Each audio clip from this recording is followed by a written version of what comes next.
स्पर्धेचा सहप्रायोजक सोनाई दूध. राज्याच्या राजकारणाबाबत महत्त्वाच्या सुनावणीकडे राज्यातल्या राजकीय धुरीणांचं आणि जनतेचं सुद्धा लक्ष लागलंय. पण या प्रकरणाची सुनावणी अगदी मारुतीच्या शेपटासारखी लांबच लांब वाढत चाललेली आहे. आता आमदार अपात्रतेचा मुद्दा 30 ऑक्टोबर पर्यंत लांबणीवर गेलेला आहे. 30 ऑक्टोबर पर्यंत वेळापत्रक सादर करण्याचे निर्देश सुप्रीम कोर्टाने दिलेले आहेत विधानसभा अध्यक्षांना. आणि विधानसभा अध्यक्षांच्या कार्यपद्धतीवरती यावेळी सुद्धा कोर्टाने नाराजी व्यक्त केली. 30 ऑक्टोबर पर्यंत हे वेळापत्रक दिलं नाही तर कोर्टाकडून वेळापत्रक दिलं जाईल असा इशारा कोर्टाने दिलेला आहे. मुळात आमदार अपात्रतेबाबत मे महिन्यात विधानसभा अध्यक्षांकडे हे प्रकरण कोर्टाने पाठवलं आणि तेव्हापासूनच निर्णय घेण्यात वेळ लागतोय हे सत्य आहे. मागच्या सुनावणीमध्ये कोर्टाने आठवड्याभराची मुदत सुनावणीच्या वेळापत्रकासाठी दिली होती, पण ही वेळ सुद्धा अध्यक्षांना पाळता आली नाही. त्यामुळे आता कोर्टाने स्वतः हस्तक्षेप करायचा इशारा दिल्यानंतर तरी अध्यक्षांना वेळापत्रक सादर करता येणार आहे का, वेळ का लागतोय याबाबत कदाचित अध्यक्षांची स्वतःची कारणं असू शकतात. पण माझ्यावर दबाव आहे असं माध्यमांसमोर येऊन सांगणारे अध्यक्ष या विलंबाचं कारण का स्पष्ट करत नाहीत. या प्रकरणामध्ये आता विरोधकांनी दिरंगाईचे आरोप केलेत. त्यामुळे खरंच हे दिरंगाईचं राजकारण आहे का, हाच आहे आपला आजचा चर्चेचा विषय.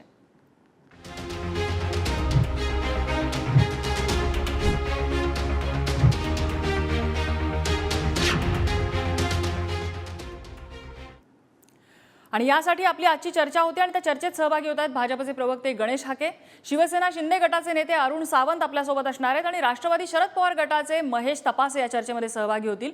मी सुरुवातीलाच जाणार आहे अरुण सावंत यांच्याकडे. अरुण सावंतजी, कोर्टामध्ये होत असलेल्या सुनावणी, अध्यक्षांकडनं सुरू असलेली तारीख पे तारीखचा सिलसिला हा सगळा येतो आणि विरोधक एकमुखानं म्हणतात की हे सगळं दिरंगाईचं राजकारण चाललंय. का अध्यक्षांची सुद्धा यामध्ये बाजू असू शकते की? पहा, पहिली गोष्ट म्हणजे कोणत्याही प्रकारची दिरंगाई अध्यक्षांकडून किंवा इतर कोणाकडूनही होत नाही आहे.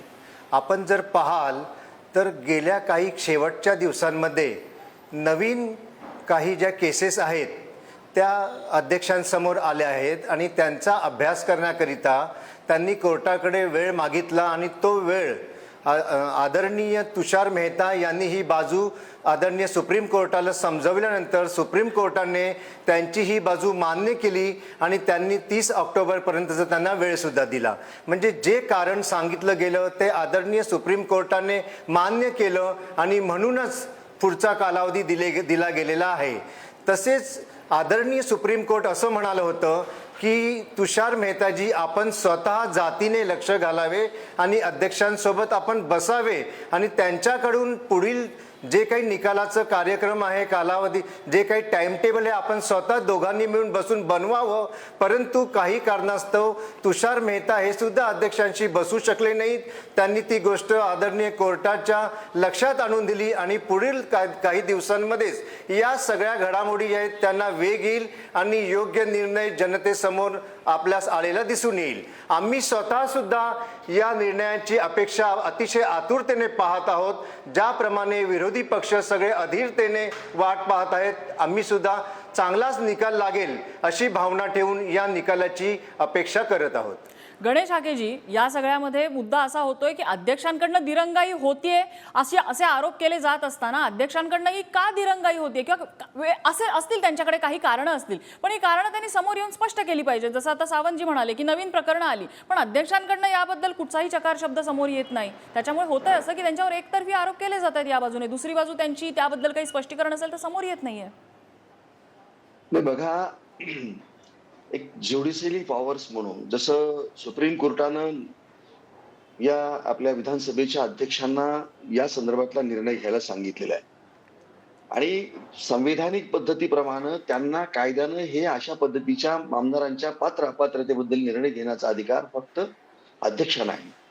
आणि मग अशा वेळेला दोन्ही बाजूच्या लोकांचं मत समजावून घेऊन नीट त्याच्यावरती कायदेशीररित्या त्याचा अभ्यास करून प्रत्येकाचं म्हणणं ऐकून घेऊन त्याच्यावरती निर्णय देणं ही प्रक्रिया मला असं वाटतं की कुणालाही, म्हणजे इव्हन सुप्रीम कोर्टाने जरी आपल्याला या आपल्या विधानसभेच्या अध्यक्षांना सांगितलं जरी असतं, अनेक अशी प्रकरणं असतात की सुप्रीम कोर्टामध्ये अनेक वर्ष चालतात.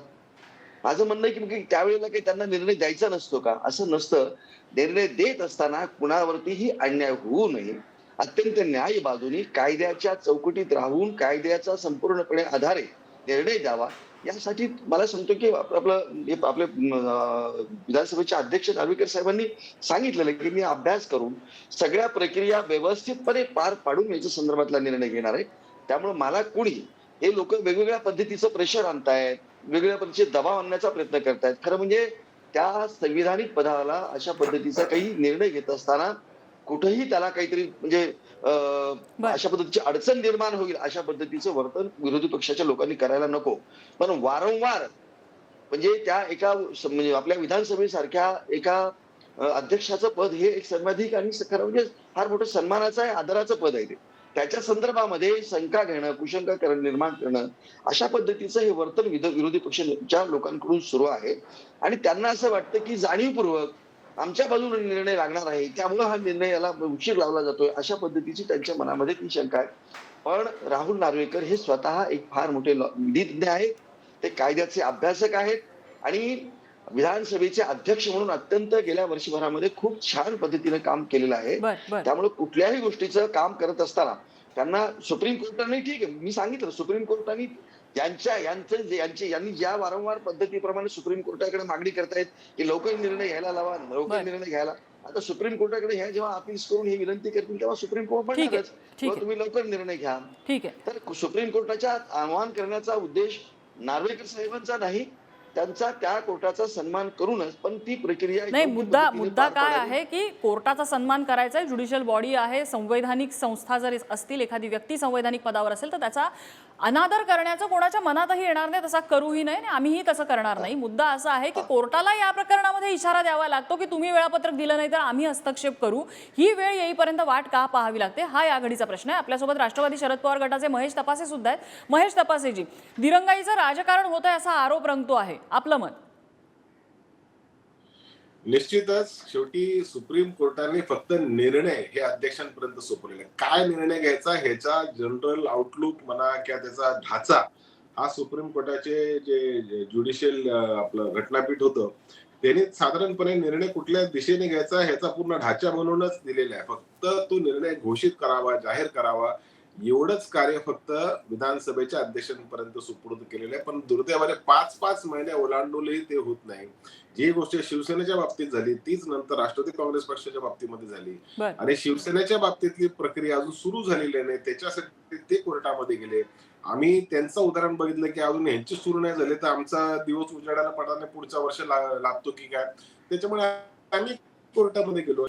मी सावंतांकडे जाणार आहे. अरुण सावंतजी, यामध्ये अशी एक थेअरी मांडली जाते काही राजकीय विश्लेषकांकडनं, विरोधी पक्षांकडून सुद्धा, पण विरोधी पक्ष आपण बाजूला ठेवूया. काही राजकीय विश्लेषक अशी एक थेअरी मांडतात की हे प्रकरण जितकं लांबवर जाईल तितकं हे भाजपच्या दृष्टीने फायद्याचं असू शकतं. कारण यामध्ये निवडणुका आता या वर्षाच्या अखेरीस जाहीर होतील.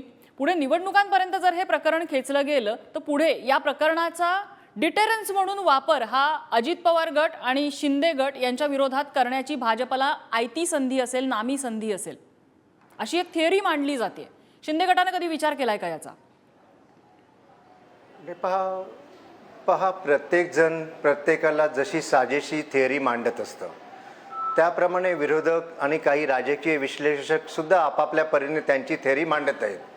परंतु आपण जर पाहाल गेल्या काही दिवसांमध्ये तर सुप्रीम कोर्टाने स्वतःहून यात लक्ष घातलेलं आहे आणि म्हणूनच सुप्रीम कोर्टाने सांगितलं की 30 तारीखच्या आत आपल्याला तुमचं टाइम टेबल द्यावंच लागेल आणि कोणत्या प्रकारे आपण निर्णय घेतात, कशा प्रकारे घेतात याची संपूर्ण माहिती सुप्रीम कोर्टाला द्यायची आहे. जर एवढं सगळं आहे तर मग हा प्रश्नच उद्भवत नाही जो आपण केला आहे तो हा प्रश्न मग डेफिनेटली उद्भवतो अरुण सावंतजी. ह्याचं कारण की सुप्रीम कोर्टाला हस्तक्षेप करावा लागतोय. प्रश्न जरी पहा, जी गोष्ट आदरणीय तुषार मेहताजी यांनी अध्यक्षांबाबत सांगितली की काही याचिका ज्या आहेत या पूर्वी आल्या होत्या आणि त्याच्यानंतर गेल्या काही दिवसांमध्ये ताज्या याचिका आल्या आहेत, त्यामुळे त्यांचा अभ्यास करण्याकरता अध्यक्षांना वेळ हा लागू शकतो आणि तो दिला गेला पाहिजे. आणि त्यांनी मांडलेलं त्यांचं म्हणणं सुप्रीम कोर्टाने मान्य केलं.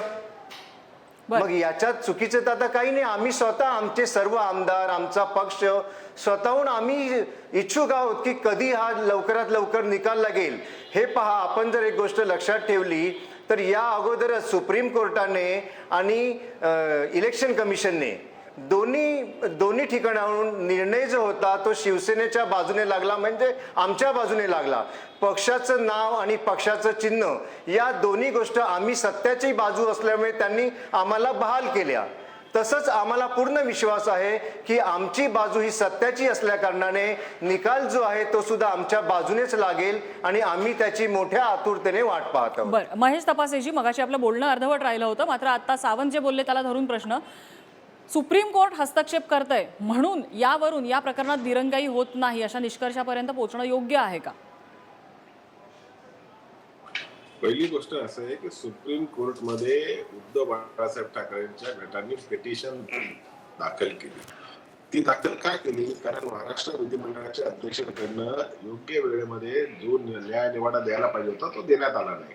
आणि म्हणूनच की ह्या संदर्भामध्ये लवकर डायरेक्शन सुप्रीम कोर्टाने रिझनेबल टाइमच्या संदर्भात द्यावे. 3 महिने ओलांडले, 90 दिवसाचा कालावधी झाला तरी देखील दिला नाही. आणि जो वेळापत्रक दिला तो फार संत गतीचा, स्लो आहे. मला वाटतं हा वेळापत्रकने 2024ची लोकसभा पण संपून जाईल आणि कदाचित विधानसभा पण संपून जाईल, परंतु निर्णय काय येणार नाही.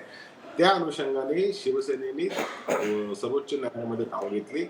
त्याच्यानंतर राष्ट्रवादी काँग्रेस पार्टीमध्ये देखील तीच भूमिका भाजपने केली. आमच्यातले काही लोकांना मंत्री केलं, काही लोकांना आमदारांना स्वतःच्या बाजूला वळून घेतलं आणि आमच्या पक्षावरही दावा केला. ज्या पद्धतीचा दावा शिवसेनेवर करण्यात आला तशाच प्रकारचा दावा आमच्या पक्षाने करण्यात आला. शिवसेनेचं शिंदे साहेबांचं उदाहरण आम्ही बघितलेलं आहे. पवार साहेब एक राजकीयरित्या अनुभवी नेते, त्यांनी देखील योग्य वेळी ज्या काय गोष्टी करायला पाहिजे त्या केल्या. आता 9 नोव्हेंबरला निवडणूक आयोगासमोर आमची सुनावणी आहे. तत्पूर्वी महाराष्ट्राच्या विधिमंडळ अध्यक्षांनी, विधानसभा अध्यक्षांनी महेश तपासे, माझा अगदी छोटासा प्रश्न जो मी मगाशी सावंतांना पण विचारला होता. यात अशी थेअरी मांडली जाते की जर हा जो निकाल आहे या प्रकरणातला हा जर थोडासा लांबला तर ती एक बार्गेनिंग चिप म्हणून भाजप वापरू शकतो पुढील निवडणुकांमध्ये जागा आणि इतर गोष्टींसाठी. त्याकडे कसं बघताय?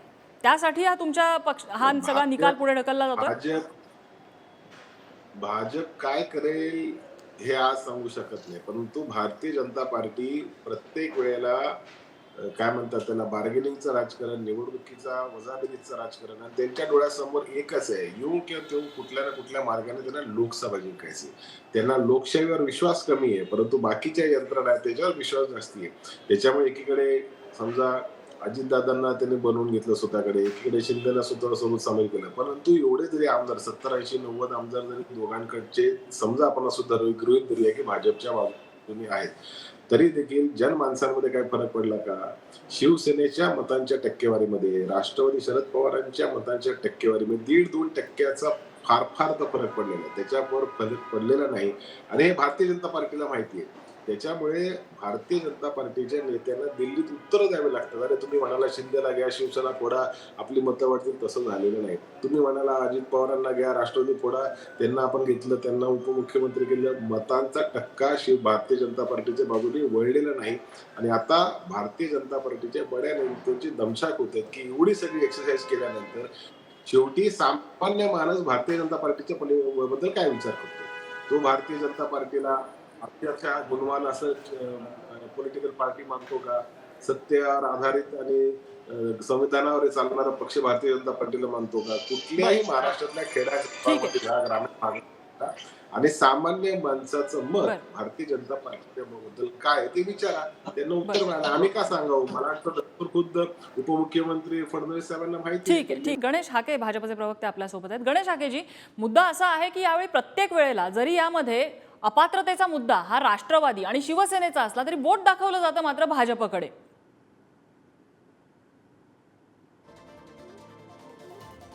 गणेश हाकेजी,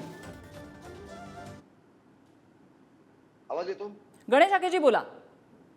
हा, आवाज येतो माझा? हो, तुमचा आवाज येतोय. माझा प्रश्न असा होता की शिवसेना आणि राष्ट्रवादी या दोन पक्षांशी संबंधित जरी हा अपात्रतेचा प्रश्न असला तरी प्रत्येक वेळी राजकारण कोण करतंय या प्रश्नासाठी बोट दाखवलं जातं भाजपकडे. आणि कसं आहे की याचं कारण असं आहे की शिवसेना असेल, राष्ट्रवादी असेल, हे लोक स्वतःहून भारतीय जनता पार्टीमध्ये सामील झालेले आहेत किंवा सहभागी झालेले आहेत. यांना फोडून तोडून जे तपाशीजी म्हणत होते ना, ते आम्हाला कोणाला फोडण्याची आवश्यकता नाही. त्या त्या पक्षाच्या लोकांनी आपापले पक्ष कसा फुटणार नाही याची काळजी घ्यायची. आम्ही तर पॉलिटिकल पार्टी आहोत. आम्हाला जर कोणी जर जॉईन होत असेल तर आम्ही त्याला जॉईन करून घेणार. कारण आम्हाला संघटना वाढवायची, आम्हाला शक्ती वाढवायची, राजकीय शक्ती आम्हाला वाढवायची असेल तर आम्ही अशा लोकांना आमच्यामध्ये घेणारच. यांनी ज्या त्या पक्षाच्या लोकांनी आपापला पक्ष कसा फुटणार नाही, आपले लोक कसे संतुष्ट राहतील, समाधानी राहतील आणि का फुटतील ते कशासाठी फुटायला लागलेत याचा त्यांनी अंतर्मुख होऊन विचार करण्याची आवश्यकता आहे.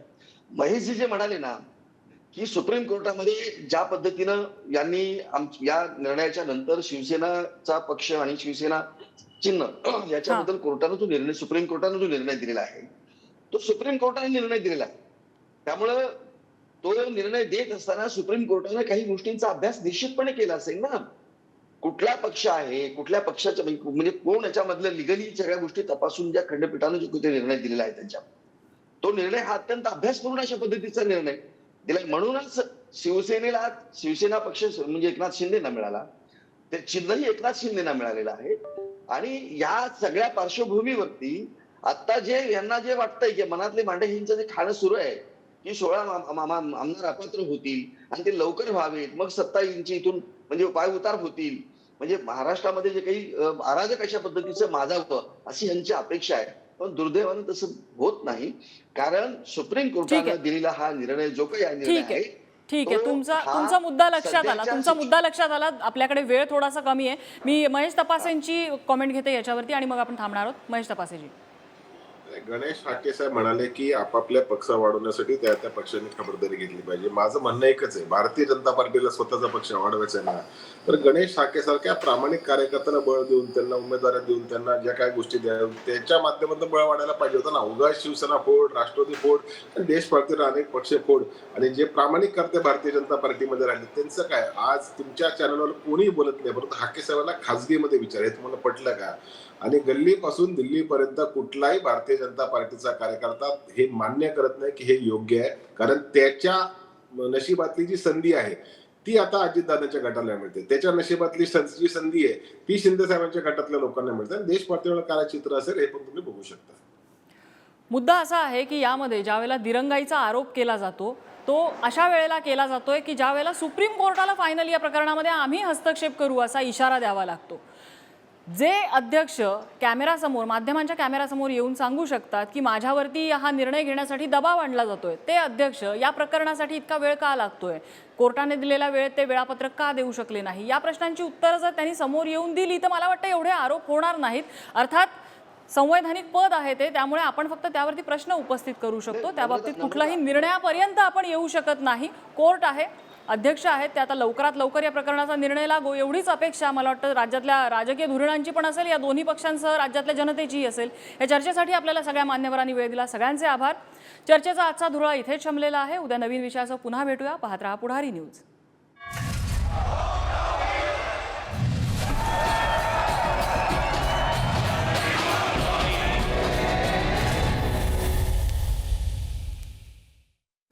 धुरणा सहप्रायोजक सोनाई दूध.